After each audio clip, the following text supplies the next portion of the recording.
+1 student, आज हम आपके सामने बिजनेस स्टडी में करने जा रहे हैं limitations of the company. Company की डीमेरिट्स। कंपनी की डीमेरिट्स बताने से पहले मैं आपको जो मैंने कल मेरिट्स बताई थी उसमें एक बच्चे ने बहुत ही अच्छा क्वेश्चन पूछा था मेरे से, मैं वो आपको बताना चाहता हूँ। वो ध्यान से समझे सभी बच्चे। एक बच्चे ने कहा था कि सर कंपनी का निर्माण कौन करता है और उसको शेयर खरीदना उसके लिए कंपलसरी है या नहीं है।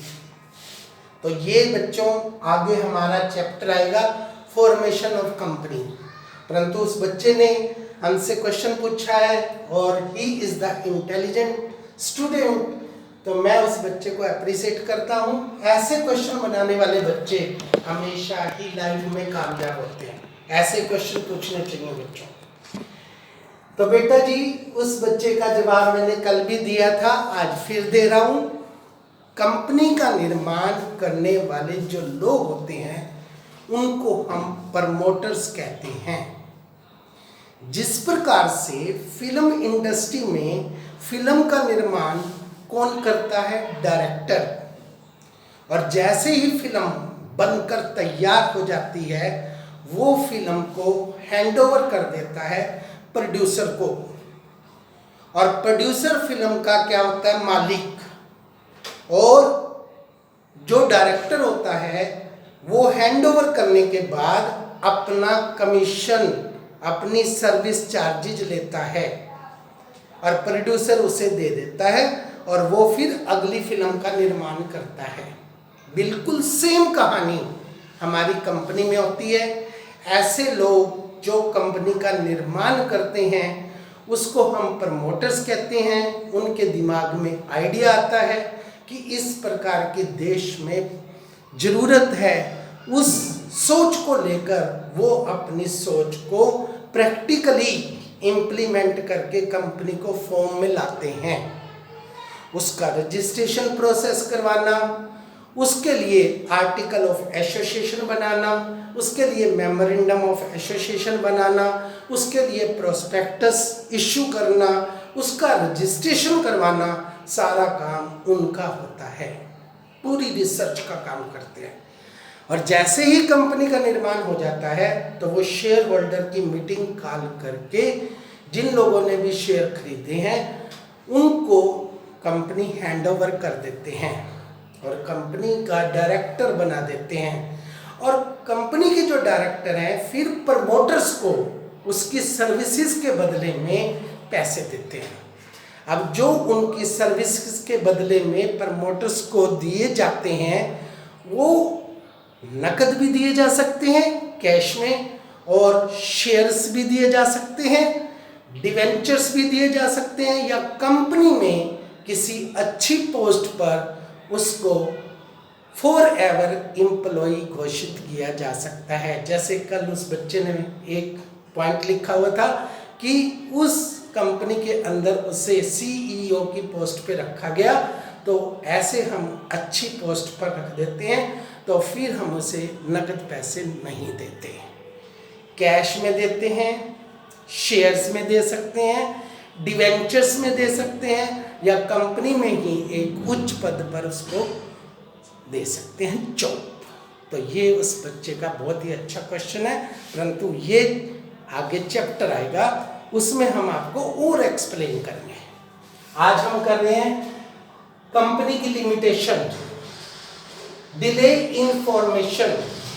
देखो सोल ट्रेड उसको शुरुआत करना कोई प्रॉब्लम नहीं, क्योंकि आपको किसी भी प्रकार का रजिस्ट्रेशन नहीं करवाना पड़ता, रजिस्ट्रार के पास जाकर फॉर्मेलिटी पूरी नहीं करनी पड़ती। बस आपका काम क्या होना चाहिए? Legal.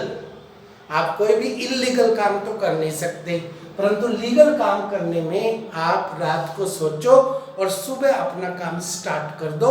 You can start without fulfilment of any formalities. इसके बाद लैक ऑफ सीक्रेसी। अगर हम इसकी कंपैरिजन सोल ट्रेड के साथ करें तो कंपनी में कोई सीक्रेसी होती ही नहीं और सोल ट्रेड में बहुत ज़्यादा होती है। कंपनी में तो सारी बातें, कंपनी में जब एजीएम होती है, एनुअल जनरल मीटिंग होती है, वहाँ पर आपको सारी चीज़ें कंपनी के प्रॉफिट्स के बारे में, कंपनी की एसेट्स के बारे में, कंपनी की लायबिलिटीज़ के बारे में सब लोगों के सामने डिस्क्लोज करनी पड़ती हैं।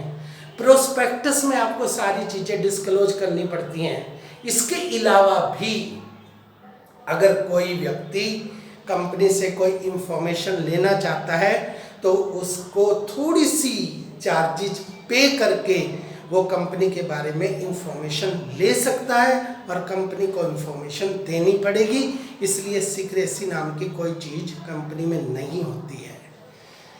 इसके बाद अगला हमारा सबसे मेन लिमिटेशन है इम्पर्सनल वर्क इन्वायरमेंट। कंपनी में आपको एक बात दिमाग में बिठा लेनी चाहिए कि कंपनी बनाने वाले, कंपनी के मालिक, शेयर होल्डर वो अलग व्यक्ति होते हैं और कंपनी की तरफ से मैनेजमेंट की एक्टिविटीज़ को करने वाले CEO, general manager, production manager, marketing manager, ये डिफरेंट लोग होते हैं और वो एक निश्चित मात्रा में सैलरी लेते हैं। वो ओनर से हटकर होते हैं, इसलिए वो अपना बिजनेस में इतना इंटरेस्ट नहीं दिखाते जितना स्वयं बिजनेसमैन दिखाएगा। एक मेरा खुद का बिजनेस है, मैंने 5 लाख रुपए लगाए हैं। मैं दुकान पर बड़ी अच्छे ढंग से जाऊंगा, शाम को लेट तक कस्टमर आ रहे हैं तो मैं उनको पूरा डील करने के बाद ही आऊँगा, परंतु वो तो एम्प्लॉई हैं और एम्प्लॉइज़ तो अपना हर टाइम देखते रहते हैं। जैसे ही उनका ऑफिस वर्क ख़त्म हुआ उसी टाइम अपना बंद करके आ जाएंगे। आजकल कंपनियों ने उनके साथ एक अलग से ट्रीटमेंट करना शुरू कर दिया। आजकल कंपनियां बड़ी बड़ी पोस्ट पर जो हमारे मैनेजर्स हैं उनको एक निश्चित सैलरी तो देते हैं, साथ में उनका सीधा संबंध हमने प्रॉफिट के साथ जोड़ दिया और अब हम उनके साथ कहते हैं कि अगर इतना टारगेट, इतना प्रॉफिट कमा कर दिखाओगे तो हम सैलरी के साथ साथ तुम्हें प्रॉफिट में से कमीशन देंगे। तब वो उसमें इंटरेस्ट लेना शुरू कर दिया। बाकी बहुत कम कंपनियां इस प्रकार का करती हैं, इसके कारण कंपनी को नुकसान होता है। इसके बाद आता है आप लोगों का रेगुलेशंस, रूल्स एंड रेगुलेशंस।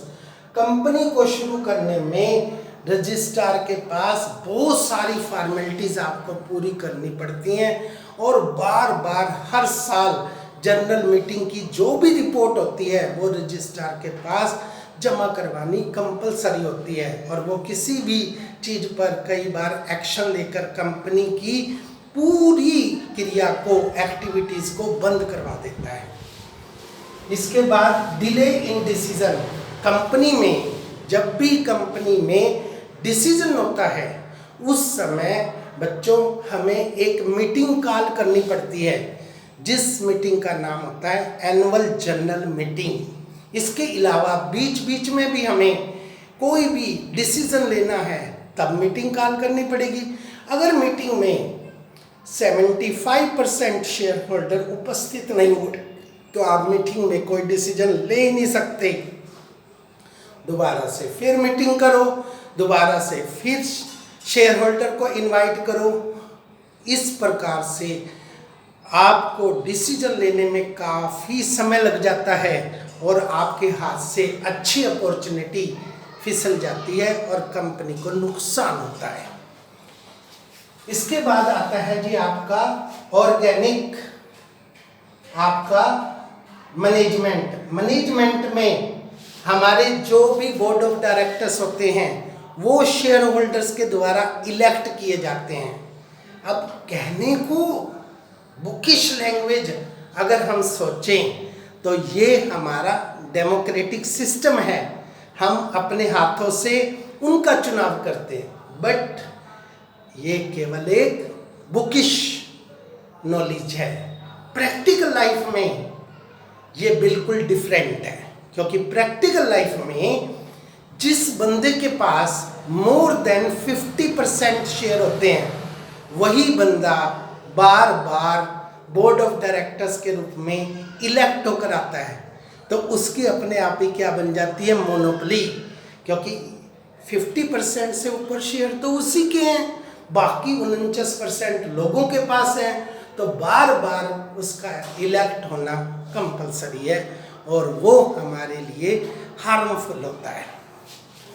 इसके बाद आपका आता है कॉन्फ्लिक्ट इन द इंटरेस्ट। इसमें जो शेयर होल्डर होते हैं जिनके पास ज़्यादा मात्रा में शेयर होते हैं, वो मैनेजर्स के साथ मिलकर, सीईओ के साथ मिलकर, अब हमारे दो ग्रुप बन गए, एक तो मेजॉरिटी वाले, एक माइनॉरिटी वाले। एक तो वो लोग जिनके पास बहुत भारी मात्रा में शेयर है और एक वो लोग जिनके पास बहुत कम मात्रा में शेयर है।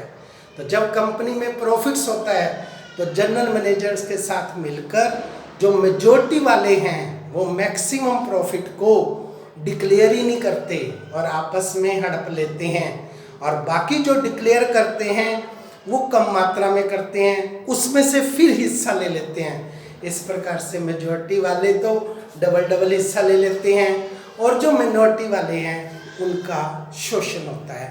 ये कंपनी में मोस्ट प्रोबेबिलिटी हमारे सामने प्रॉब्लम आती है बच्चों। तो आपने इसकी लिमिटेशंस को अच्छी तरह से करना है, ये नेक्स्ट ईयर भी आपके काम आएंगी। That's all.